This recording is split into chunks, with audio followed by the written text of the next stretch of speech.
বন্ধুরা, বর্ষায় সবুজ সুন্দর গাছ হয়ে ওঠার বদলে জবা গাছের পাতা কি হলুদ হয়ে যাচ্ছে?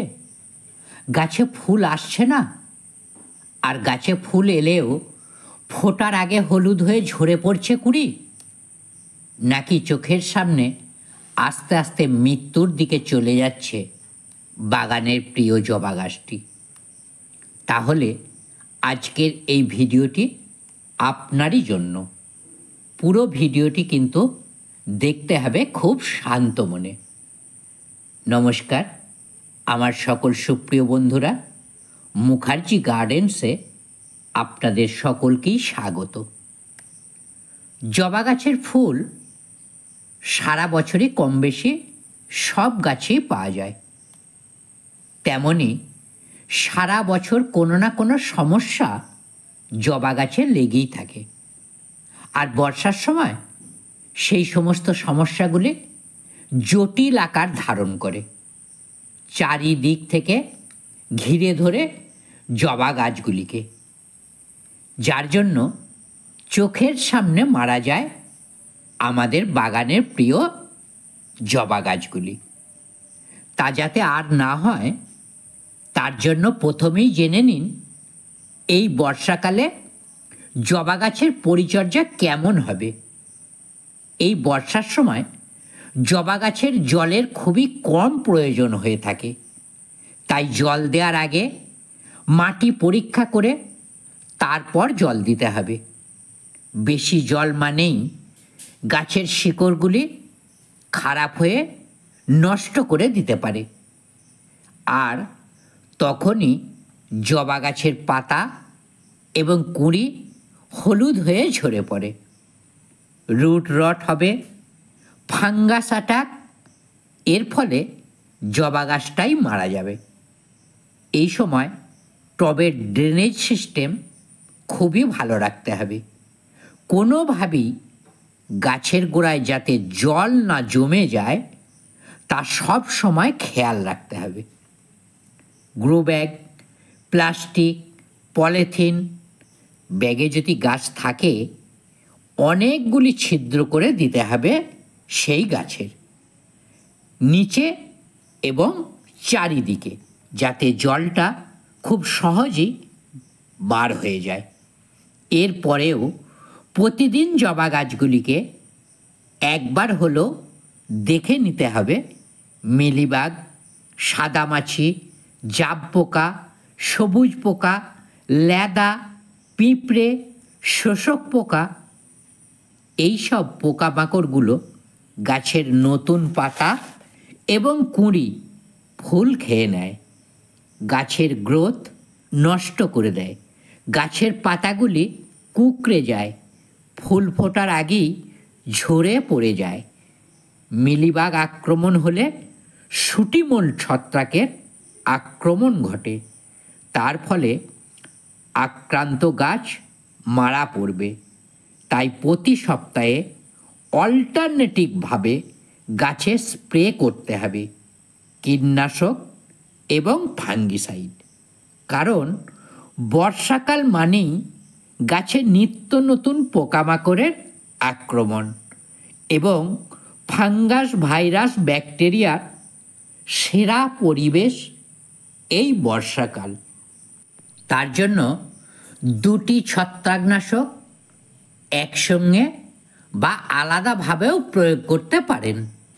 সেভাবেই কীটনাশক দুটি ব্যবহার করুন, তাহলে যেমনই পোকা হোক অল্টারনেটিভভাবে দিলে ভয়ের কারণ থাকবে না। ছত্রাকনাশক 2 গ্রাম প্রতি লিটার জলে, সপ্তাহে 1 দিন। কীটনাশক 1 থেকে 2 ml প্রতি লিটার জলে। বর্ষাকালে যখন তখন বৃষ্টি হতেই থাকে, তাই আঠা ব্যবহার করবেন। কীটনাশক বা ছত্রাকনাশক প্রয়োগ করার পর অন্তত 2 থেকে 3 ঘন্টা বৃষ্টি না হলে খুব ভালো।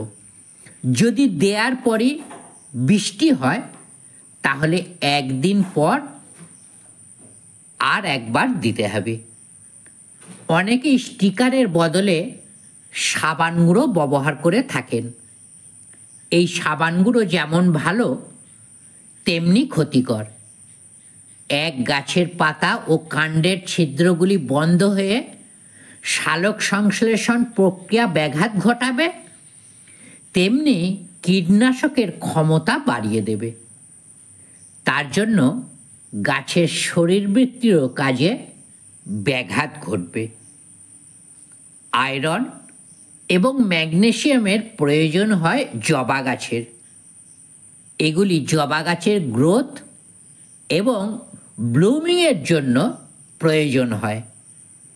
এই জবা গাছটি দেখুন, পাতার রং ফ্যাকাশে হয়ে শিরাগুলো কেমন স্পষ্ট হয়ে উঠেছে।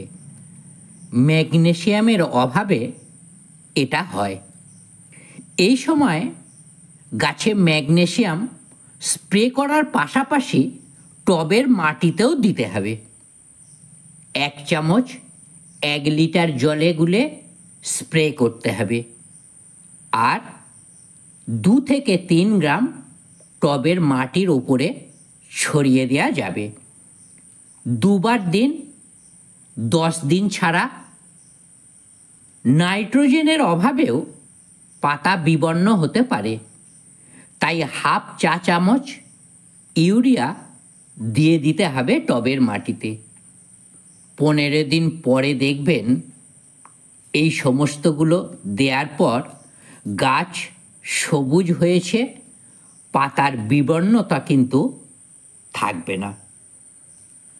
এই সময় জবা গাছে ফুল আসছে, কুঁড়ি আসছে, তাই দ্রুত খাবার গ্রহণ করতে পারে। তার জন্য 19-19-19 বা 20-20-20, 10-26-26, 15-15-15 এই 4টি সারি প্রয়োগ করা যাবে। তবে জলে গুলে টবের মাটিতে দিলে ভালো গাছ দ্রুত গ্রহণ করতে পারবে। বৃষ্টির সময় মাটি খুঁড়ে সার দেওয়া যাবে না, জল জমবে, কাদা হবে। আবার ওপরে ছড়িয়ে দিলেও বেশি বৃষ্টির চাপ হলে তা ধুয়ে চলে যাবে ছাদের ড্রেন দিয়ে, সময় পাবে না মাটির সঙ্গে সারটি মেশার। জৈব কম্পোস্ট সার এই সময় না দেওয়াই ভালো, তা আমি অনেক ভিডিওতেই আপনাদের বলেছি। বর্ষার বৃষ্টির জলেই গাছ অনেক উপকারী পুষ্টিমৌল পেয়ে থাকে। এই সময় আলাদা করে জবা গাছে ফসফরাস শুধু দেওয়ার দরকার নাই, কারণ বেশি ফসফরাস হলে গাছ অন্য পুষ্টিমৌল গ্রহণ করতে পারবে না। তখন গাছগুলি অনেক সময় মারাও যায় খাদ্য পুষ্টি গ্রহণ করতে না পারার ফলে। গাছের বৃদ্ধি ক্রমশই কমতে থাকবে। জবা গাছই হলো ট্রপিক্যাল প্ল্যান্ট। বেশি বর্ষা, বেশি তাপ, বেশি ঠান্ডা কোনোটাই সহ্য করতে পারে না। তাই বলে সব সময় শেডের নিচে রাখলে সেই গাছগুলি সুন্দর দেখতে হবে, কিন্তু ফুল বেশি কখনোই আপনারা পাবেন না, এবং রোগ ব্যাধি বেশি হবে, ইমিউনিটি পাওয়ার কমে যাবে গাছের, সামান্যতেই গাছ দুর্বল হয়ে যাবে। তাই ধীরে ধীরে ছোট থেকে পরিবেশের সঙ্গে মানানসই করে তুলতে হবে আপনার বাড়ির জবা গাছগুলি। প্রতি সিজনে জবা গাছের একবার করে পুন করলে ভালো হয়। বিশেষ করে এই সময়ে বর্ষার বৃষ্টির জল পেয়ে গাছ দ্রুত বেড়ে ওঠে, ভালো গ্রোথও হয়, অসংখ্য ডালপালা বেরিয়ে ঝোপালো হয়ে ওঠে। ফুল বা কুঁড়ি না থাকলে, লম্বা ডাল হয়ে গেলে সেগুলি কেটে ফেলতে হবে। সেই ডাল থেকে নতুন শাখা বার হবে, বেশি কুঁড়ি আসবে। পাশাপাশি নিচের দিকের ডালপালা ছেঁটে দিতে হবে, যাতে করে হাওয়া বাতাস এবং গোড়ায় রোদটা লাগে। তার ফলে আর একটা কী হবে, শামুক, কেঁচো, কেন্ন, বিছা প্রভৃতির আক্রমণ কম হবে গাছে।